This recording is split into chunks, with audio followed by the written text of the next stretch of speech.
Salut Freeze, je suis Batman.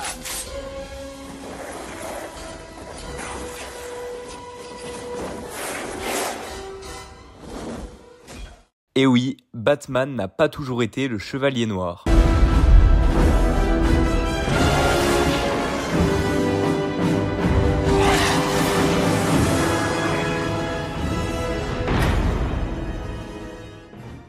Tout commence dans les années 30, où les comics et les super-héros sont au sommet de leur popularité. C'est pourquoi la maison d'édition qui deviendra plus tard DC Comics a chargé Bob Kane de créer un nouveau super-héros. Le dessinateur va donc créer Batman, un justicier masqué qui combat le mal avec son partenaire Robin. Après énormément d'aventures et de comics différents, une série télé va voir le jour. Avec Adam West dans le rôle de Batman, 3 saisons seront créées.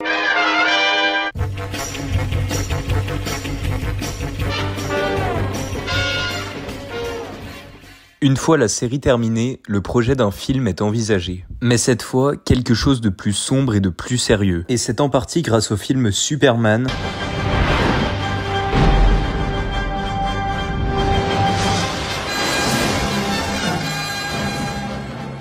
que Batman sortira en 1989. Le film est réalisé par Tim Burton avec Michael Keaton dans le rôle de Batman et Jack Nicholson dans le rôle du Joker. Le film va être un énorme succès. Il y aura la queue devant les salles de cinéma. Et il y aura de très nombreuses collaborations commerciales et de produits dérivés du film. Old movie marquees, Batman miniatures, buttons, and yes, comic books are going like Batcave. En vue du succès du film, une suite est donc immédiatement envisagée. Nous sommes en 1991 et le tournage de Batman le Défi commence. Le film est de nouveau réalisé par Tim Burton, mais cette fois-ci, le réalisateur a beaucoup plus de liberté sur le projet. Il y ajoutera donc un côté encore plus sombre que le premier film, avec des personnages comme le Pingouin joué par Danny DeVito et Catwoman joué par Michelle Pfeiffer. À sa sortie en salle, le film va réaliser un démarrage impressionnant. Mais l'audience va très vite baisser car le film reçoit des critiques négatives et est jugé comme trop sombre. McDonald's avait même prévu des jouets du film mais qui ont dû être annulés car le film était jugé trop violent pour le jeune public. Right now, there are 4 Batman Returns toys at McDonald's. A different one each week for 69 cents each while supplies last. At McDonald's today. And you thought we were lost. Batman le Défi va donc moins bien marcher que le premier film Batman, et c'est pour ça que dans le prochain film de la saga, il y aura du changement.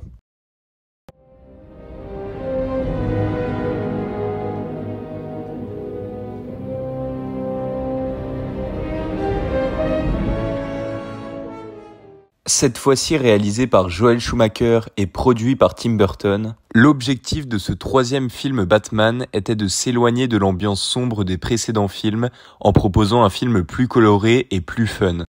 Batman est cette fois-ci joué par Val Kilmer et il y a l'arrivée dans le film de Robin joué par Chris O'Donnell. On peut également y retrouver les personnages de Chase Meridian joué par Nicole Kidman, de l'Homme Mystère joué par Jim Carrey et de Double Face joué par Tommy Lee Jones.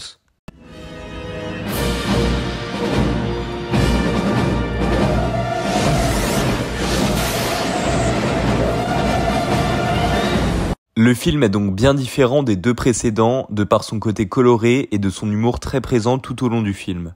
Malgré quelques avis mitigés, le film est quand même plutôt apprécié et grâce au succès en salle du film, une suite va immédiatement être envisagée.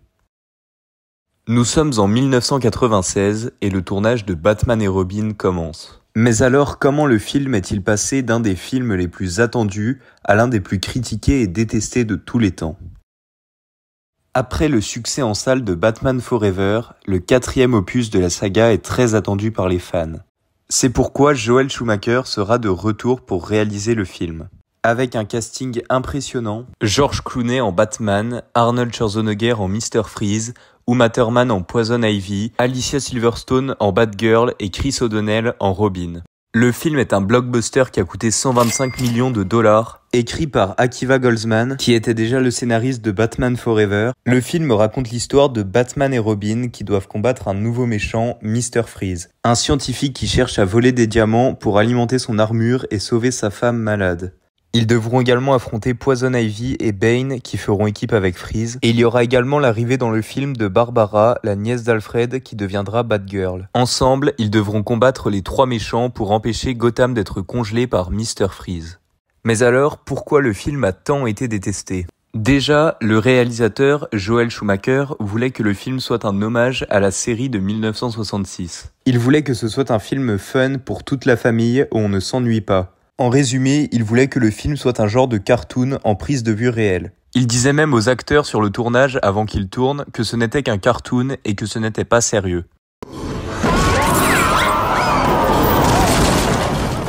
Ensuite, le film est un énorme projet commercial. Le but était de créer beaucoup de produits dérivés. L'acteur Chris O'Donnell a même dit qu'il avait plus l'impression de jouer dans une publicité de 2 heures plutôt que dans un film.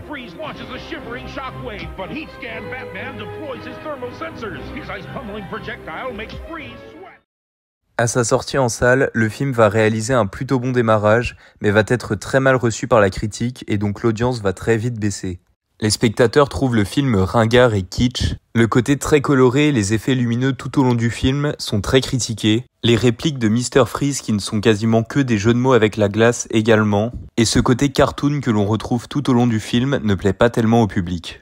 Le film deviendra donc le plus détesté de la franchise. L'acteur George Clooney a même déclaré que c'était le film qui avait tué la saga Batman. À l'origine, une suite était prévue. Le film aurait dû s'appeler Batman Unchained, avec Batman joué par George Clooney, qui aurait dû affronter l'épouvantail, qui aurait pu être joué par Nicolas Cage, et Harley Quinn, qui aurait pu être joué par Madonna. Harley Quinn, qui aurait été la fille du Joker de Jack Nicholson. Le film aurait même dû avoir un final où l'épouvantail confrontait Batman à ses pires cauchemars. Nous aurions donc vu Batman affronter tous les méchants des films précédents.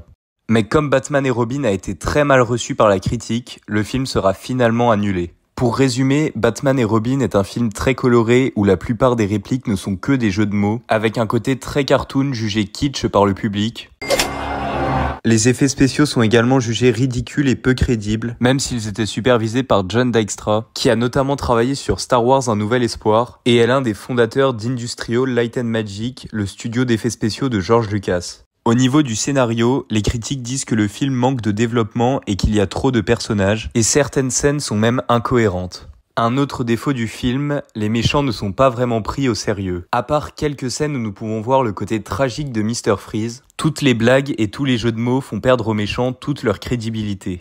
Le problème du film est que le réalisateur voulait faire un cartoon en prise de vue réelle, mais ce n'est tout simplement pas ce que le public voulait voir dans un film Batman. Mais le film aura quand même été utile, car comme il a été extrêmement critiqué, il aura permis de ne plus reproduire les mêmes erreurs dans le futur pour un film de super-héros. Et il nous aura permis d'avoir des films comme The Dark Knight,